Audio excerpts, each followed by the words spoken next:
నమస్కారం అండి. నేను మీ రంజిత్ కుమార్ ద్వారా ముచ్చిక. ఈరోజు పొద్దున్నే ఒక తమ్ముడు చిన్న మెసేజ్ చేసాడండి. అది నేను చూసి ఈ వీడియో చేస్తానండి.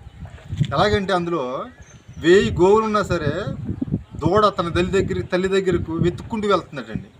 అలాగే మనం చేసే మంచి చెడు పాపపుణ్యాలు మన కర్మలు మనల్ని మన దగ్గరకు వస్తాయటండి. కానీ దానికి రివర్స్లోనే జరుగుతుందండి ప్రస్తుతం సొసైటీలో. ఇప్పుడు కలికాలం అని చెప్పి అంటున్నారు కదండి. నేను గతంలో చెప్పానండి, కలికాలం అంటే మనల్ని బట్టే ఉంటుంది, అది సపరేట్ కలికాలం ఏం కాదు. మంచి చెడు, మంచి పక్కకెళ్ళిపోతుంది చెడు, అలాగే పాపపుణ్యాలు, పుణ్యం పక్కకెళ్ళిపోతుంది.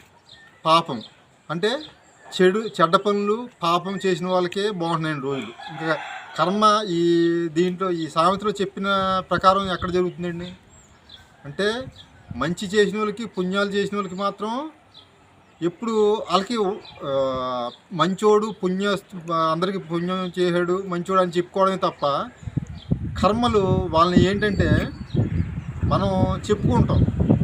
భగవద్గీత, ఈ గ్రంథాలు ఇవన్నీ చెప్పుకుంటాం. అందులో మంచోళ్ళకి పుణ్యాలు చేసిన వాళ్ళకే బాగా మంచి జరుగుతుంది.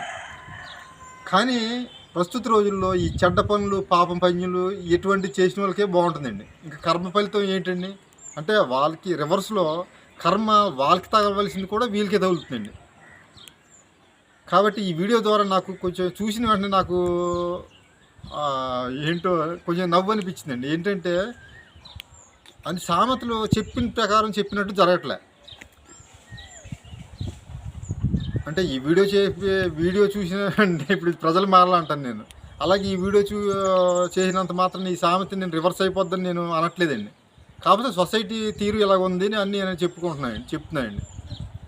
కాబట్టి ఇప్పుడు దేవుడు మనకి మంచి చేసిన వాళ్ళకి, పుణ్య కార్యక్రమాలు చేసిన వాళ్ళకి మంచి చేస్తాడో లేదో తెలియదు. కానీ ప్రస్తుత సొసైటీలో మాత్రం మనకు అది రివర్స్లో ఉందండి. అది చెప్పడానికి ఈ వీడియో చేస్తాను. నమస్కారం.